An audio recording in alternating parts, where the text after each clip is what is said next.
Mr. Brett Kissel, how are you? I'm excellent, Jeremy. It's great to be on the airwaves with you. It's great to be back here in this new facility you've got here for CFWE. It's fantastic. It's been a while. That's right. This is your first time in the new one, right? That's right. Yeah. I had great memories in the old one. Yeah, in the basement.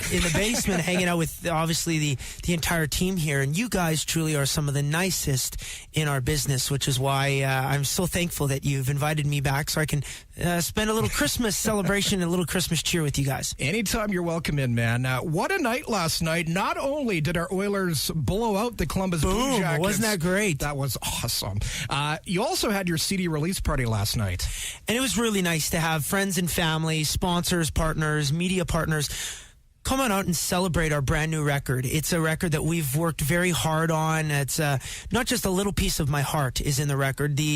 My entire heart, body, and soul is put into this new project. So to share it with a very special group of people in Edmonton was, obviously a big thrill for me. Tell us about We Were That Song and really the work that went into the song and your new album.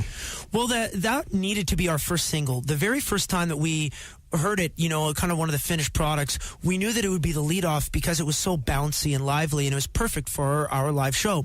Every song on this record needed to fit into my set list. If it didn't have a place in my set list on the stage, then there was no sense recording the song. Performing live is my passion. That's my favorite thing in the world. So I needed to make sure that this album had all these different pieces and parts of me so that I could do a really great job at selling it through the microphone in front of the festival crowd, the theater crowd, or the tour crowd when we hit the stage. You debuted We Were That Song a couple months back at the CCMAs. I was there in Saskatoon when you debuted that song, and what an awesome performance you did that night. Thank you. I was always nervous when you play on the big shows, the award shows, because you're playing for the audience that's there. We had a sold-out crowd in Saskatoon of, 10,000? But then you've got 1 million people watching at home. Right. So you need to make sure that you walk that fine line of doing what you can to entertain the crowd, but understanding your TV angles, your camera angles, and knowing where you're supposed to be, and quite frankly, not making a mistake or falling off the stage, because if you want something to go viral, that's exactly what would happen on national TV.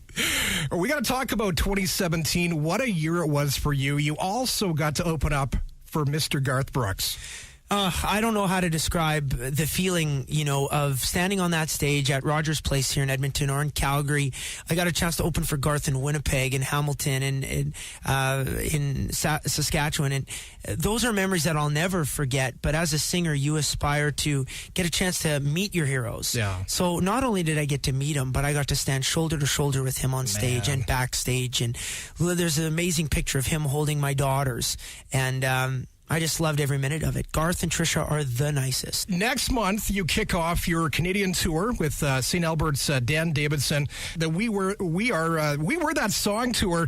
Tell us about the tour, Brett. Where the road's taking you next month, starting next month. Well, it's going to be wild and crazy. The record is chaotic. The record is wild and crazy. So we needed to make sure that our live show was exactly like the project.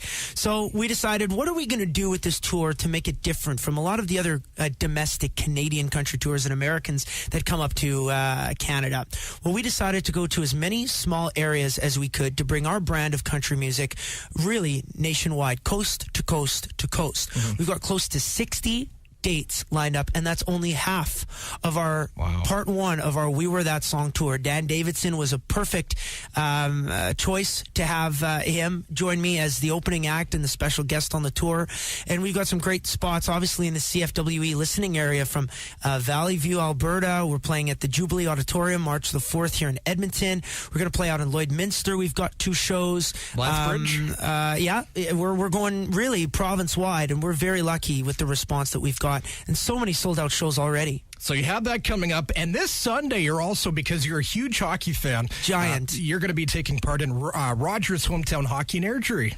Yeah, and that's going to be great. When my two passions collide, my favorite things, hockey and country music, that's honestly, buddy, when I'm the happiest. So I'm going to hit the stage on Hometown Hockey. Make sure you guys set your PVR or just watch it live. My pals Ron McLean and Tara Sloan are just such great hosts, and Ron has a wealth of knowledge for all things hockey. We know that, but boy, does the guy ever know his stuff on country music too. So when we get together and we crack a cold one backstage, I'm grilling him about hockey, he's grilling me about music. Brett, always good catching up with you, man. Thanks for stopping in. The pleasure's all mine. Thank you, and thank all your listeners.